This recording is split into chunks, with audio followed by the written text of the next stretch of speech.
not gonna lie, even a week ago I had zero intention of checking out Capcom's latest fighter, Marvel vs. Capcom 3. But lo and behold, there I was, a little tipsy on Friday night after dinner and drinks at a restaurant that just so happened to be next door to a GameStop. So my drunk ass stumbled on in, and out I came with a $130 Marvel vs. Capcom fight stick and the game to go with it.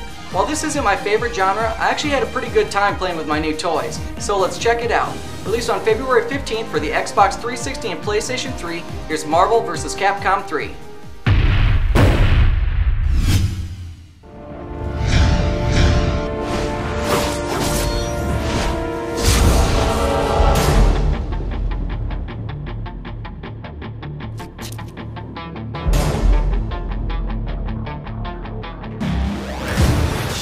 The story of the game really isn't ever presented to you, as I had to read in the manual to find out what was going on.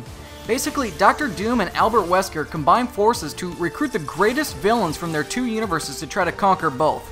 In doing so, they awaken freaking Galactus from the Marvel universe, who then shows up to destroy Earth.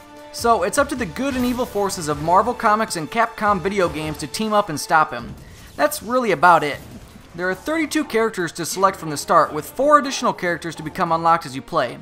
If you purchase a collector's edition of the game, you have access to 2 more on top of that. I'm actually disappointed in my nerdery, as I didn't recognize a bunch of the characters from both of the franchises. Each character has their own ending that is presented as a few screens of static images and text that you can read about when you defeat Galactus, but they don't have anything to do with the game at all. There really isn't a story to this game, it's just a fighter with a bunch of sweet characters from the games and comics of our past.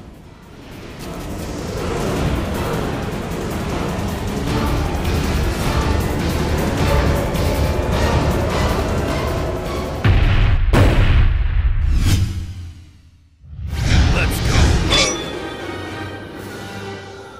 Short and short on deodorant is a real bad combination, Stabby. It's do or die.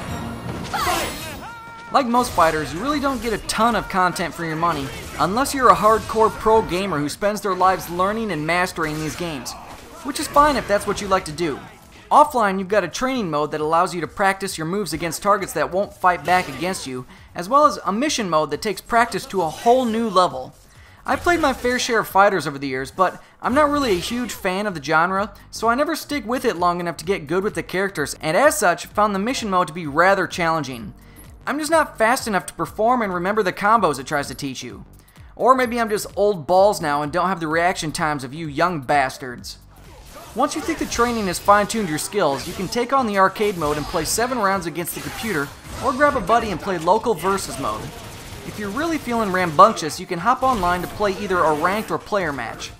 There are a few criteria that you can use to find matches, including region and skill level, but overall, I actually had a hard time getting into anything beyond the player lobbies, which essentially allows you to queue yourself up against the player who won the most recent match in the group. I didn't really understand the purpose of the lobby, as there could be up to 8 people at once in there, and only a single match would take place, so you'd have to sit and wait for everyone else to finish to move up the queue. I think the developers should have allowed synchronous matches and basically just use the lobby as a room for friends to gather and challenge one another. Outside of the games, you've got a great amount of customization. There are 3 predefined control layouts, or you could completely customize every button to your liking. If you don't like where your health or energy bars are located, you can move them around as well. You can even switch between the English and Japanese voices of each character. Let's do this, Sis! Live and let die. Fight! Psionic Blaster! Psionic Blaster! Psionic Blaster! There are several difficulty and handicap settings that you can customize to your liking, and if you're like me, you'll need them. I actually tried to play through the game on normal and had to downgrade to very easy and work my way up. While playing offline, you have unlimited continues as well, so you don't need to worry about starting over each time you lose. For gamers who have a tough time remembering or executing special moves, a simple button mode has been provided to basically allow you to perform specials with a single button press. This can even be used online, which I found pretty cheap. I would have preferred to have the matchmaking just put me against players who totally suck ass like me, instead of giving them the ability to spam specials on me. Now, I'm not one to bust into a game manual very often, but this game actually really required it. There are lots of techniques described in there that aren't taught in the game. There really isn't a tutorial at all, it just throws you in feet first. There are even moves to learn that aren't mentioned in-game or in the manual. This time around, the controls are based off of light, medium, and heavy attacks, with a few extra buttons to control special moves and swapping in and out characters. Along those lines, I found all the characters to be pretty balanced. Some are easier than others to use, but overall, I didn't feel like any had a distinct advantage over another. You win the matches by defeating all of your opponent's characters, but how you do it is really the beauty of the game. Each of your characters may be swapped in and out on the fly, and they may even be used to help each other with a crossover assist.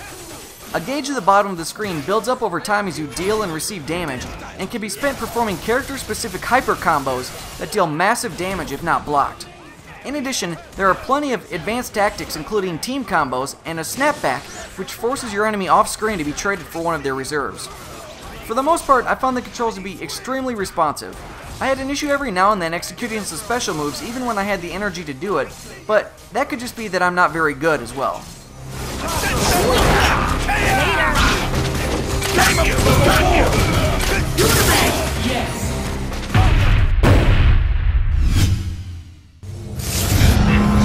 Behold, the power cosmic itself. Be gentle, will you? Along with the entertaining gameplay, Marvel vs. Capcom 3 brings with it some really beautiful visuals and sound. The fluid animations really get you into the game, and the bright colored graphics have a unique look to them that makes the game feel like an action-packed comic book. Some characters look more realistic than others, but that's part of the fun with a crossover game like this. There really aren't any cutscenes besides the opening movies that are unlocked as you play over time, but those are pretty neat as you get to see your favorite characters from both franchises go at it together. To top it all off, the game's soundtrack is totally kick-ass, and some of the voice actors are just hilarious. Fantastic!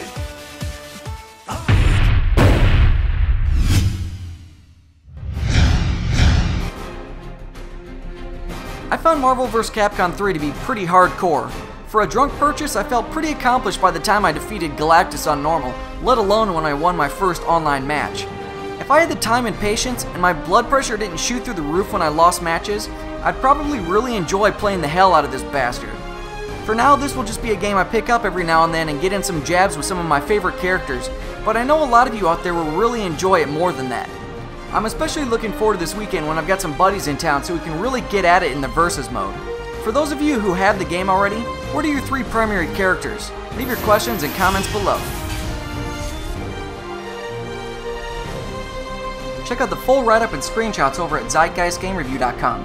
Stay up to date by following me on Twitter and Facebook, and make sure to check out all of the other great gaming entertainment on the Game Station. Don't forget to subscribe and press the thumbs up button. Thanks for watching.